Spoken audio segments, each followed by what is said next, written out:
para istri-istri yang ada di luar sana ketika menyaksikan ini pasti bertanya-tanya, kenapa hak talak itu hanya diperuntukkan dalam Islam untuk laki-laki saja, perempuan tidak punya hak talak?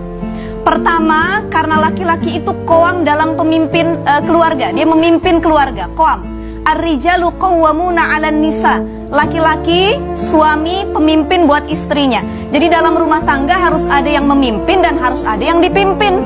Kalau dua-duanya jadi pemimpin, ribet ketika ngambil keputusan. Kalau kedua-duanya dipimpin, siapa yang mau memutuskan segala sesuatu? Maka harus ada pemimpin dan harus ada yang dipimpin.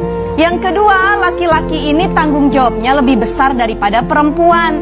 Perempuan harus dikasih mahar, mau nikah. Belum bawa-bawaan, kalau orang Makassar uang panaik ya Ustadz ya, ratusan juta dan lain sebagainya, tergantung tingkatan pendidikan. Miliar, Masya Allah.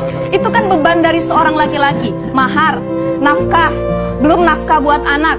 Ada lagi kalau sudah masa idah, nafkah idahnya, ya, nafkah mut'ahnya dan lain sebagainya. Maka laki-laki tanggung jawab lebih besar daripada perempuan. Inilah kenapa Islam membebankan hak talak kepada laki-laki. Karena kalau perempuan yang dikasih hak talak, maka dia akan zolim terhadap suami.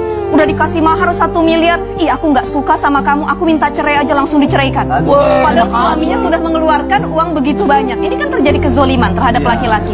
Yang kedua, perempuan dari sisi psikologis itu cenderung lebih tidak stabil emosinya dibandingkan laki-laki. Karena ada fase-fase yang kita lewati. Fase haid, fase melahirkan, menyusui, mengandung. Ini biasanya lagi emosinya luar biasa perempuan. Makanya kalau istri lagi menyusui, lagi hamil, harus disayang-sayang.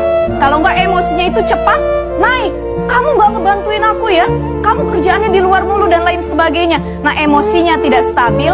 Ketika perempuan sedang tidak stabil dalam hal emosi, kemudian dia ngucap talak sama suami.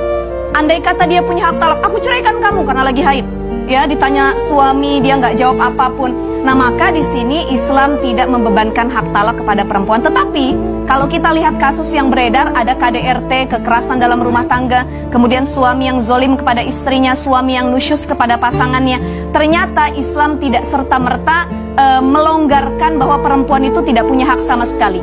Ada yang disebut dengan hak hulu. Hulu itu adalah perempuan mengajukan gugatan cerai kepada suami disertai dengan tebusan. Hal ini sebagaimana disebutkan dalam surah Al-Baqarah ayat 229, fa in khiftum alla yuqima hududallah fala junaha alaihi ma fi maftadat bih. Jadi perempuan kalau di KDRT dinusyus, silahkan ajukan ke pengadilan dengan uang tebusan, nanti baru pengadilan yang memutuskan, begitu.